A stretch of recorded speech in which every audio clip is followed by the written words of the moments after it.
Hi guys, welcome back to my channel 15 minutes for English. आज हम class 11 का next chapter पढ़ने वाले हैं।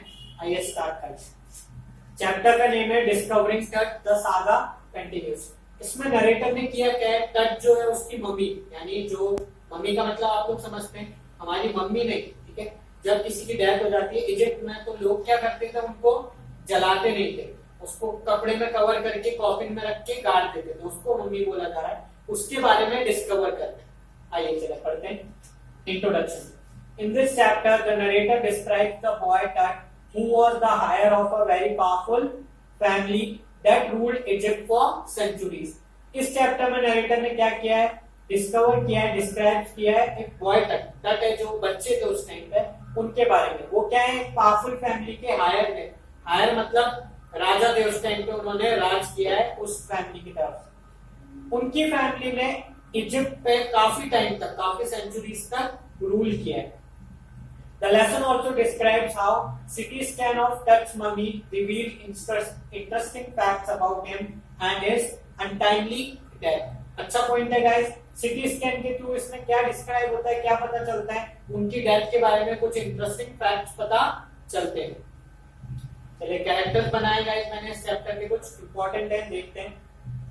यंग तुतनखामेन और किंग टट, उन्हीं का नाम है क्या, तुतनखामेन और king Tut. Last heir of his powerful family, आखिरी राजा थे उनकी पावरफुल फैमिली के। Howard Carter, a British archaeologist, discovered Tut's tomb. अच्छा पॉइंट है गाइस। हावर्ड कार्टर कौन है, आर्कियोलॉजिस्ट है ब्रिटिश के, उन्होंने ही टट्स की मम्मी को डिस्कवर किया था। जही अब्बास, इनका छोटा सा कैरेक्टर है लेकिन अच्छा पॉइंट है, आपको पता होना चाहिए कौन है। Secretary general of Egypt, supreme council of antiquities, मतलब जो ऐसी पुरानी चीजें थी, जो डिपार्टमेंट उस पर ध्यान रखता था, उसके कौन थे, सेक्रेटरी जनरल थे जही अब्बास। चलिए समरी पढ़ते हैं गाइस, स्टार्ट करते हैं। Tut was a teenager when he died. Tut तभी मर गए थे जब वो टीनेजर थे। His last heir of his family, अपनी फैमिली के आखिरी राजा थे जिन्होंने रूल किया था। His family ruled Egypt for centuries। इनकी फैमिली ने इजिप्ट पे बहुत टाइम तक रूल किया था। He was laid to rest in grave laden with gold। जब उनको ग्रेव में रखा गया, तब उनकी मम्मी बनाई गई थी, तो उनके ऊपर बहुत सारा गोल्ड रखा गया था, उनके साथ भी। His tomb was discovered in 1922। कि जो टॉम है उसको कब डिस्कवर किया गया था, 1922 में। It aroused curiosity to know about that। बहुत से लोगों को क्यूरियोसिटी थी इनके बारे में जानने की। His body had to undergo a CT scan। CT scan के थ्रू ही वो सारे राज पता करने वाले थे, सारी डिस्कवरी निकालने वाले थे इनकी बॉडी की, तो उसका CT स्कैन होना था। Touch mummy is the most famous gilded head in the world. Gilded का मीनिंग क्या है, कवर्ड विद गोल्ड। उनका जो हेड था उस पे काफी गोल्ड लगा हुआ था जब उनको मम्मी बनाया जा रहा था, तो ये अच्छा पॉइंट है, याद रखिएगा। He died more than 3,300 years ago। इतने साल पहले उनकी डेथ हो चुकी है। A large number of tourists from around the world gathered to see the rock cut tomb। उस टॉम को देखने के लिए बहुत सारे टूरिस्ट आए थे अलग अलग जगहों से। They gazed at the wall paintings, Tut's gilded face and the outer coffin। वो लोग थे, वो देख रहे थे ध्यान से वॉल पे जो पेंटिंग्स बनी हुई थी उनको, टट के गिल्डेड फेस को, और जो कॉफिन था, जो आउटर कॉफिन था उसको। Visitors pondering about Tut's untimely death and wondering about the pharaoh's curse। अच्छा पॉइंट है गाइस। विजिटर्स वहां क्या सोच रहे थे, टट की अनटाइमली डेथ को, मतलब ये बहुत जल्दी मर गए थे, इसलिए उसको क्या बोला गया है, अनटाइमली डेथ। तो ये सोच रहे थे इनकी इतनी जल्दी डेथ क्यों हो गई थी, और वो इस बारे में भी सोच रहे थे अगर हमने टट की मम्मी को परेशान किया तो हमें फेरोज का कर्ज लग जाएगा। मतलब फेरो कौन है, यहाँ पे टट को ही बोला गया है, और उसको क्या बोला गया है, कर्ज के बारे में, मतलब अभिशाप के बारे में। आप लोगों ने अपनी मम्मी से सुना होगा नींबू वाला किस्सा, कि नींबू पे पाँव रख दोगे तो आपके पीछे भूत पड़ जाएगा। ऐसे ही वो लोग बोल रहे हैं, अगर उनको परेशान करोगे तो क्या होगा, फेरो का कर्ज आपके ऊपर लग जाएगा। Mummies condition was really bad said जाही अब्बास। अब्बास के बारे में हम कभी पढ़ चुके हैं, मैंने आपको कैरेक्टर स्केच में बताया था। जनरल सेक्रेटरी, उन्होंने क्या बताया, जो मम्मी है उसकी कंडीशन क्या है, बहुत खराब है। Howard Carter, a British archaeologist, discovered Tut's tomb in 1922। Howard Carter ने उनकी टट की टॉम को डिस्कवर किया था 1922 में। Tuck buried with razor, linen undergarments, cases of food and wine. बहुत अच्छा और इम्पोर्टेंट पॉइंट है गाइस, इस पे क्वेश्चन बनता है, इसको ऐसा का ऐसा याद करिएगा। टक की जो मम्मी थी उसको किसके साथ बरी किया गया था, उनके साथ कुछ चीजें रखी गई थी, क्या क्या, razor, linen undergarments, cases of food and wine, ऐसी चीजें उनके साथ रखी गई थी। These were the things that he did want in afterlife or guaranteed rebirth. ये ऐसी चीजें हैं जो उनको अपने आने वाली लाइफ में चाहिए, या फिर ये चीजें उनका रीबर्थ अश्योर करेंगे कि वो वापस पैदा होंगे। Carter began investigating his 3 nested coffins. Carter को ये जो मम्मी थी वो 3 कॉफिन में निकली, कार्टर ने उन तीनों को इन्वेस्टिगेट करना स्टार्ट कर दिया है। In first he found a shroud with garlands of willow and olive leaves. अच्छा पॉइंट है, इसको भी आपको ऐसा क्या ऐसा याद रखना इम्पोर्टेंट है। फर्स्ट उनको एक फर्स्ट कॉफिन में श्राउड मतलब क्या मिला था, कफन मिला था, वो सजा हुआ था किससे, गार्लैंड्स यानी मालाओं से, और उसके ऊपर विलो मीन्स कुछ पत्तियां रखी हुई थी ग्रीन, एंड ऑलिव लीव्स रखे हुए थे, और white celery and lotus petals and cornflowers, ये कुछ फ्लावर्स हैं जो उसको सजाने के लिए उसके ऊपर रखे हुए थे। When he reached the mummy, he ran into trouble. जब वो मम्मी तक पहुंचते हैं, अब उनको एक असली परेशानी का सामना करना है। The ritual resins had hardened, cementing tucked to the bottom of a solid gold coffin. अच्छा और इम्पोर्टेंट पॉइंट है गाइस, रिचुअल रेजिन मतलब जब वो लोग पुराने टाइम पर मम्मी बनाते थे तो उसके ऊपर एक पेस्ट लगा देते थे, वो क्या हो चुका है, हार्ड हो चुका है, और उसने जो टक की बॉडी है उसको सीमेंटेड कर दिया, यानी गोल्ड कॉफिन पे जमा दिया, कोई उसको निकाल नहीं पा रहा है। ये एक प्रॉब्लम थी उनके सामने। No amount of force could move them, कोई भी चीज उसको हिला नहीं पा रही है, अब वो उसको कैसे निकाले, ये बहुत बड़ी प्रॉब्लम है। Carter tried to loosen the resin by putting the mummy in the blazing sunshine, but he failed. Carter ने क्या करा, उसको थोड़ी देर धूप में रख दिया कि शायद वो उसके सामने पिघल जाए, लेकिन ऐसा नहीं हुआ। The mummy was to be removed by a chisel. chisel मतलब छेनी, देखिए आपने छेनी है थोड़ा, उससे मार मार के तोड़ के उसको मम्मी को निकाला गया। If he had not cut the mummy free, thief would have cut it apart to remove the gold. अच्छा पॉइंट है गाइस, याद रखिएगा इसको। अगर कार्टर ऐसा नहीं करते तो क्या होता, थीफ आते, चोर आते और वो गोल्ड निकालने के लिए पूरी मम्मी को उखाड़ के ले जाते। चलिए नेक्स्ट देखते हैं। Carter's man remove the mummy's head and sever almost every part and joint. धीरे धीरे उन्होंने उसका हेड निकाला, फिर सारे बॉडी पार्ट निकाल दिए। Archaeology has changed a lot. Archaeology मतलब ऐसी पुरानी चीजों के बारे में स्टडी, वो काफी चेंज हो चुकी है अब। Now it's more focusing on the fascinating details of life and intriguing mysteries of death. अब वो क्या करती है, फोकस करती है ऐसी चीजों के बारे में, किसी की डेथ के बारे में कुछ इंटरेस्टिंग फैक्ट्स निकालना, ऐसी चीजों के बारे में अभी ये ज्यादा ध्यान देते हैं, मिस्ट्रीज के बारे में। It adopts medical technology. Medical technology के जितने भी इक्विपमेंट्स हैं उन लोगों को इन्होंने अडॉप्ट कर लिया है, उनके थ्रू ये वर्क करते हैं।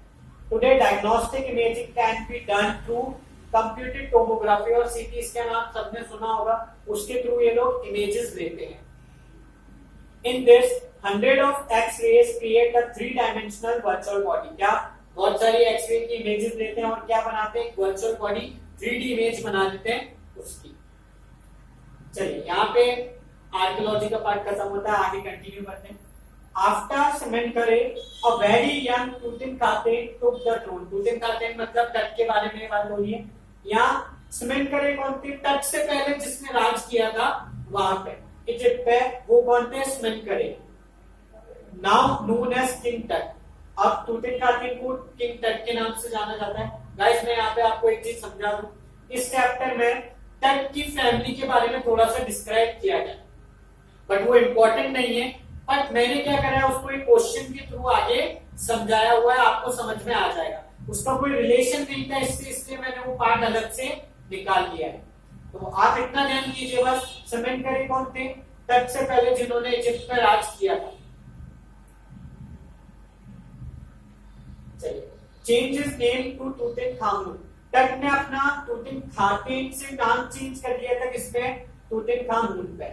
Living image of Amun. Amun कौन थे, गॉड थे वहां के, उनके नाम पे इन्होंने अपना नाम चेंज कर लिया था। He ruled for 9 years and restored old ways. इन्होंने 9 साल वहां पे राज किया तट ने, और पुराने जो वेज थे राज करने के उन सबको वापस लेके आए। He died unexpectedly. एकदम से इनकी डेथ हो जाती है, किसी को रीजन पता नहीं चलता। A CT scan machine scanned the mummy from head to toe. CT scan machine जो होती है वो क्या करती है, सर से लेके पैर तक पूरा इनका स्कैन करती है इनकी मम्मी का। It created about 1700 digital X-ray images. इतनी इमेजेस वो इसकी निकालते हैं। His head was scanned in 0.62 million slices. उसके जो हेड है जो टट की मम्मी का, उसको इतने इतने से पार्ट में ये लोग क्या करते हैं, स्लाइस करके, मतलब स्लाइस नहीं करते, इतने इतने से पार्ट में स्कैन करते हैं, बहुत सारी कॉपियां निकालते हैं उसकी, ताकि उसके बारे में सब कुछ ये जान सके। वर्कमैन कैरीड टट from the Tom in his box, मतलब जब टट की टॉम को एक प्लेस से दूसरे प्लेस ले जा रहे थे तो किसमें, एक बॉक्स में रख के ले जाते। The $1 million scanner had quit because of sand in a cooler fan. एक अच्छा पॉइंट है गाइस, $1 million जो उनका स्कैनर था इतना महंगा, वो खराब हो चुका है। क्यों? क्योंकि उसमें सैंड चली गई है। Cursed of the Pharaoh joke by a guard. वहां पे एक गार्ड था, उसने क्या बोला, यहाँ पे इस पे अभिशाप लग गया, इस पे श्राप लग गया, इसलिए ये स्कैनर खराब हो चुका है। But the substituted fans, वहां पे बहुत सारे और फैंस थे, helped to finish the process. उन्होंने काम अपना कंप्लीट किया। A technician pulled up wonderful images of Tut on a computer screen. जो वहां पे टेक्नीशियन था उसने जो टट की मम्मी है उसकी बहुत अच्छी अच्छी इमेजेस निकाली थी और उनको कहां पे रखा गया था, कंप्यूटर स्क्रीन पे। His head and bones of the neck appeared quite clearly. उसकी जो हेड है और नेक की जो बोन्स है वो काफी अच्छी इमेजेस में आ गए थे। Other images showed a hand and several views of ribs and skull. बाकी जो इमेजेस थी उनमें उनका हैंड आ रहा था और रिब्स की काफी अच्छी अच्छी और स्कल की काफी अच्छी इमेजेस आ चुकी हैं। Zahi Awaz was relaxed and now that everything goes well. Zahi Awaz जो है वो अब टेंशन फ्री है, रिलैक्स हो गए क्योंकि सारी चीजें अच्छे से कंप्लीट हो चुकी हैं। The wind had stopped. जब उन्होंने अपना पूरा काम खत्म कर लिया था और वो वहां से जा रहे थे तब हवा चलना नॉर्मल, मतलब नॉर्मल हवा चलने लगी थी, तेजी से जो हवा चलती है वो बंद हो गई थी। Just above the entrance of Tut storm stood Orion, 3 stars. ये अच्छा पॉइंट है। Orion means constellation, 3 stars होते हैं गाइस। वो टट की जो बॉडी है, टट की जो टॉम है, उसके जस्ट ऊपर शो हो रहे थे आसमान पे। तो ये भी उन्होंने क्या कर रखा है, कुछ पुरानी बातों को याद करके बता रखा है इस चैप्टर के अंदर। यहाँ गाइस हमारी समरी खत्म होती है। कैरेक्टर स्केच देखते हैं। King Tut, boy king of Egypt, Egypt के किंग थे वहां के। Belongs to very powerful dynasty, मतलब एक पावरफुल जो फैमिली थी उससे बिलोंग करते हैं। Ruled his kingdom for about 9 years, 9 साल तक उन्होंने राज किया। डाइड अनएक्सपेक्टेडली, एकदम से मर जाते हैं, डेथ का कोई रीजन पता नहीं चलता है। गाइस मैंने आपको वहां पे एक चीज जगह रोका था और बोला था उनकी फैमिली के बारे में कुछ मैं आप बताऊंगा। ओके, वहां पे एक क्वेश्चन है, अमेनहोटेप 4 क्रैंकी और वैकी क्यों है, ये क्वेश्चन बनता है, इसमें एक इंपॉर्टेंट क्वेश्चन है। तो उसका आंसर और उनकी फैमिली के बारे में मैं कुछ यहाँ पे बताऊंगा, आप उसको ही ध्यान रखें, ज्यादा पढ़ने की जरूरत नहीं है। तो ऐसा क्यों है वो देखते हैं। ये क्रेजी किंग थे। moved his capital from old city of Thebes to the new city of Akhetates. इन पे ये क्वेश्चन बनता है कि ये वैंकी क्यों है, तो ये इंपॉर्टेंट रीजन है। इन्होंने क्या किया था, जो कैपिटल है अपनी उसको थेब से हटा के कहां ले गए थे, अखेतातेन तक ले गए थे, इसलिए इनको क्या बोला गया है, क्रेजी किंग बोला गया, वैंकी बोला गया। कुछ और पॉइंट से देखते हैं। अटैक अमून अ मेजर गॉड, वहां पे गॉड थे, भगवान थे अमून, उनके ऊपर इन्होंने अटैक कर दिया था, उनके मंदिर और वो तोड़ दिए थे, इसलिए भी इनको क्या बोला जाता है, वैकी बोला जाता है। और लिटिल वैकी, मैंने एक पॉइंट बता दिया है, यही क्वेश्चन है कि अमेनटातेन 4 जो है उनको वैकी क्यों बोला गया है। तो आप इस चीज को याद रखिएगा, इन पॉइंट को याद रखिएगा। यहाँ एक अलग से पॉइंट है, मैंने डिस्क्राइब कर रहा हूँ, ध्यान से देखिए। Amenhotep 4 succeeded Amenhotep 3। अमेनहोटेप 3 जो है वो क्लियर नहीं है इस चैप्टर में, बुक में, कि वो है कौन। उनको 2 चीज दे रखी है, या तो वो टट्स के फादर हैं या फिर कौन है, टट के ग्रैंडफादर। तो आप भी इतना ही याद रखिए, जब भी वैसे कोई क्वेश्चन बनेगा नहीं बट अगर अमेनहोटेप थर्ड के बारे में पूछा जाता है तो वो कौन है, तट के फादर और ग्रैंडफादर, आपको यही लिखना है।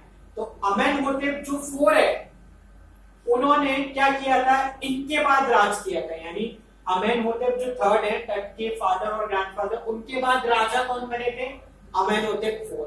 तो यही पॉइंट्स है, इनको याद रखिएगा। कुछ क्वेश्चन है गाइस, कैरेक्टरिस्टिक्स खत्म होता है, देखते हैं। व्हाई वाज अखेनाटेन 4 कॉल्ड बैक, ये क्वेश्चन अभी अभी हमने पढ़ा, मैंने आपको पॉइंट्स बताए थे, वो पूरा पूरा आंसर आप इसमें लिख सकते हैं। How and why did Carter defend his act, Carter ने क्या किया था, मम्मी को चिसल से तोड़ तोड़ के निकाला था, तो उसने अपने एक्ट को डिफेंड क्यों किया है, बहुत अच्छा आंसर है, आपको शायद पता होगा, क्योंकि वहां पे थीव्स आ जाते और वो उसकी मम्मी को पूरा तोड़ के ले जाते, क्योंकि उसमें क्या लगा हुआ था, गोल्ड लगा हुआ था। आप इसको आंसर कर सकते हैं। क्वेश्चन नंबर 3 देखते हैं। What were the things buried with touch mummy and why, टट की मम्मी के साथ कौन कौन सी चीजें भरी हुई थी, अभी आप बता सकते हैं, रेजर, लिनन और वाइन, और वो सारी चीजें भरी हुई थी, और क्यों, क्योंकि वो उसका रीबर्थ अश्योर कर सके। क्वेश्चन नंबर 4 देखते हैं। What did Carter do to separate Tuck's mummy, Tut's की मम्मी को सेपरेट करने के लिए कार्टर ने क्या क्या किया था, आपको बताने, पहले थोड़ी देर धूप में रखा था बट उससे कुछ नहीं हुआ, पर चिसेल से तोड़ तोड़ के उसको निकाला गया। तो ये पूरे सारे आंसर्स आप दे सकते हैं। गाइस यहाँ मेरी वीडियो खत्म होती है। व्हाट स्टूडेंट वांट्स, ये मेरी ईमेल आईडी है, ये मेरा फोन नंबर है। अगर आपको इस वीडियो से रिलेटेड नोट्स चाहिए या प्रीवियस वीडियो से रिलेटेड नोट्स चाहिए तो आप मुझे मेल कर सकते हैं मेरे व्हाट्सएप पे, या मुझे इस नंबर पे कांटेक्ट कर सकते हैं। फॉर मोर वीडियोस मेरे चैनल को लाइक कीजिए, सब्सक्राइब कीजिए गाइस, और बेल आइकन जरूर दबाइएगा। WhatsApp videos of 15 minutes for English. Thank you.